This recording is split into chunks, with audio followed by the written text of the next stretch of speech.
Voici le nouveau Captur. Donc nouveau puisque c'est une nouvelle voiture et nouveau également parce que c'est un nouveau segment.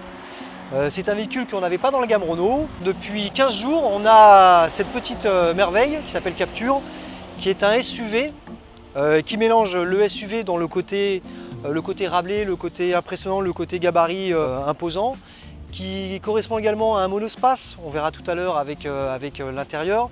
Donc au niveau du design extérieur de cette nouveauté, le capot musclé entoure le gros losange. Donc on l'a agrandi, on l'a bien positionné au milieu du capot pour que tout le monde puisse le voir, les gens qui nous suivent ou les gens qu'on suit dans le rétroviseur. Après, on remarque également, puisque c'est un SUV qui a un côté urbain, donc côté urbain qui dit beaucoup de voitures, des trottoirs, avec une protection vraiment sur le côté pour bien protéger les coups de portière, enfin tous les petits soucis de la ville, mais également un côté robuste avec cette position très haute, une garde au sol qui est très haute, des grosses roues pour la rehausser et des ailes élargies pour lui donner un look baroudeur et un look pour aller sur l'extérieur.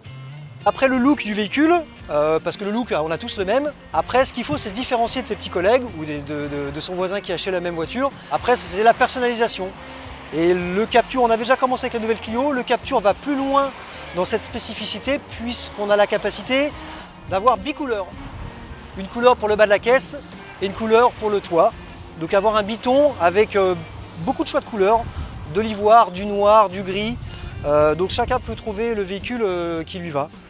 Rappel également au niveau de l'extérieur avec des pack look qui peuvent être chromés, côté ivoire, noir ou orange. Les roues également, on peut avoir des roues orange, ivoire, des toits.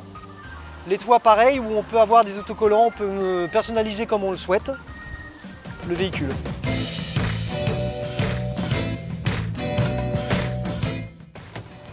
Je vais vous présenter maintenant l'intérieur, un véhicule très confortable, très bien suspendu.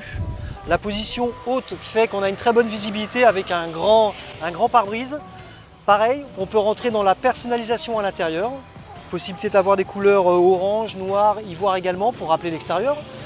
Possibilité d'avoir des housses dézippables, ce qui veut dire que pour l'entretien, pour nettoyer, c'est pratique. Et on peut aussi pareil les personnaliser. Une grande boîte à gants qui est faite sous une forme de tiroir, comme dans une belle cuisine, avec une capacité de 17 litres, ce qui est énorme pour une boîte à gants.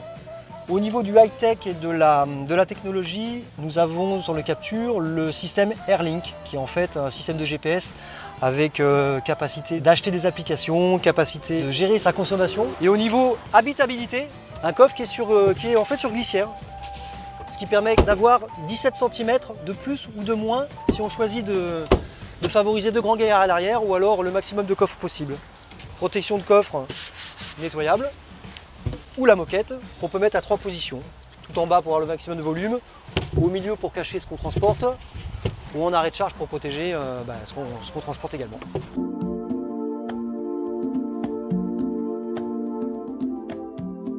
Donc 3 motorisations disponibles sur le Captur, pour l'instant, 2 essences et un diesel. Donc les moteurs essence démarrent par le 3 cylindres 900 cm3 turbo, qui est un moteur qui est très agréable, très silencieux, très coupleux, qui ne consomme pas beaucoup du fait que ce soit à 3 cylindres, avec un bonus écologique de 200 €. Pour les gens qui font un peu plus d'autoroute, qui veulent un véhicule avec une boîte auto, on a le TCE 120 chevaux boîte EDC, donc là avec un double embrayage, donc c'est une boîte automatique un peu comme un scooter, donc sans à-coups, très agréable à utiliser. Pour les grands rouleurs, un diesel qui est le DCI 90 chevaux que l'on a déjà dans la nouvelle Clio, un moteur très sobre, c'est le moteur de toute façon qui consomme le moins au niveau européen actuellement. Et on va sortir courant été, pour équiper ce moteur, la boîte EDC, pareil, la boîte auto avec le double embrayage.